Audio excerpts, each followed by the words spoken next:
De retour à Ça me regarde. On continue l'émission avec le chercheur Walter Wittich. Bonjour. Bonjour. Vous êtes chercheur, professeur. Vous étudiez particulièrement les nouvelles technologies qui sont utiles pour les gens vivant avec une perte de vision. Exactement. Je suis placé à l'Université de Montréal, à l'école d'optométrie.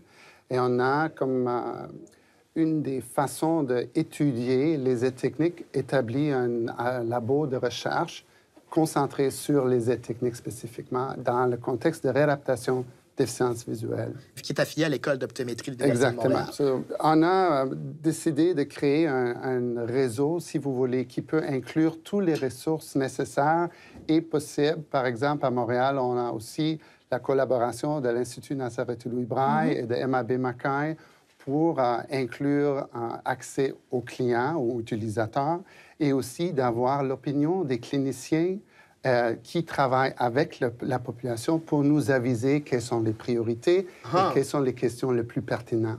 Et donc, nous, à Ça me regarde, on aime beaucoup, beaucoup les nouvelles technologies. Vous travaillez, entre autres, sur les lunettes eSight. Vous voulez regarder son efficacité.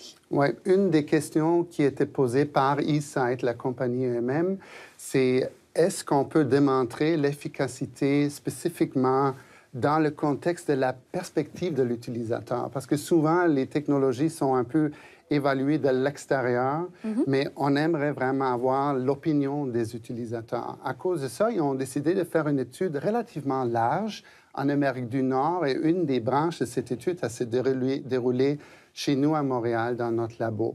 On a finalement recruté à peu près une dizaine de participants à Montréal qui ont essayé les lunettes pendant une période de 3 mois. Et on a fait des évaluations avant et après, et aussi fait des entrevues avec leur opinion sur l'efficacité. Exact. Et donc, on le rappelle, on en a déjà parlé à l'émission, les lunettes eSight, c'est les fameuses télévisionneuses, entre guillemets, parce qu'ils font beaucoup plus que ça, qui sont en lunettes.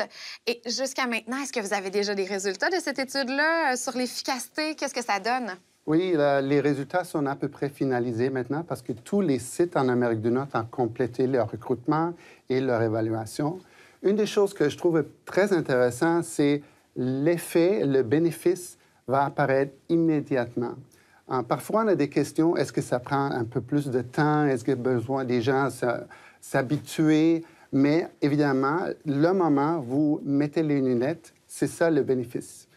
C'est un résultat que je trouve très intéressant aussi de la perspective de la compagnie, parce que présentement, ils ont créé une période d'essai, si vous voulez, de 2 semaines, à un prix très réduit. C'est comme juste pour un prêt de 2 semaines. Et avec nos résultats, ça veut dire probablement l'effet, le bénéfice que vous allez avoir, vous allez trouver dans cette période-là. J'ai déjà entendu, moi, qu'à force de porter les lunettes eSight, on pourrait même voir un lien au niveau de la vision fonctionnelle. Est-ce que vous avez pu vous pencher sur cette question-là? Ça, la vision fonctionnelle, c'est aussi toujours une question très intéressante. Comment le définir? Par exemple, on est parfois attrapé jusqu'avec la question de lecture. Oui, ça va faciliter la lecture parce qu'on a l'agrandissement et aussi on a un peu de contrôle sur le contraste de l'image. Mais à l'intérieur de notre étude, on a aussi mesuré, par exemple, la capacité d'être capable de reconnaître les visages et les émotions dans les visages. Et une chose que je trouve un peu surprenant, c'est l'effet était plus grand chez les personnes âgées. Surtout les participants de l'âge de 5 ans, 55 et plus. Leur capacité de reconnaître les émotions dans les visages était plus augmentée que les personnes plus jeunes. Wow! C'est impressionnant, effectivement. Oui, je trouvais ça bizarre, mais c'est ça un des résultats. Un des résultats. Et vous étudiez pas seulement eSight, vous étudiez aussi d'autres produits qu'on connaît bien aussi, les produits Apple, comme étant des aides techniques vraiment efficaces. La motivation pour nos études sur le iPad, par exemple, c'est un peu initié par l'idée de la stigmatisation. Souvent, des personnes avec une déficience ne sont pas totalement à l'aise d'utiliser une aide technique en public. Et on essaie de trouver des façons de normaliser les aides. Et dans le contexte des produits Apple, c'est déjà fait parce que tout le monde utilise leur téléphone, leur iPad partout. Effectivement. Et on a beaucoup de fonctionnalités à l'intérieur du iPad qui est déjà adapté à presque tout le monde. Il y a des fonctionnalités connexes qu'on ne va pas retrouver, par exemple, dans les lunettes eSight. Exact, exact. So, Comme la loupe, disons, qui est déjà là. On a juste à aller l'activer dans le iPad ou sur le iPhone. Même chose avec l'interaction verbale, si on veut que le iPad va nous parler. Tout est déjà là. So, la question où on a commencé, c'est est-ce que la fonctionnalité des produits Apple est comparable à nos trucs qu'on a déjà, les choses plus traditionnelles, si vous voulez, comme par exemple une télévisionneuse portable. La chose que je trouvais très intéressante, un iPad et une télévisionneuse portable sont à peu près le même prix. Oui. Sauf, le iPad fait beaucoup plus, parce que c'est pas juste l'agrandissement, le contraste.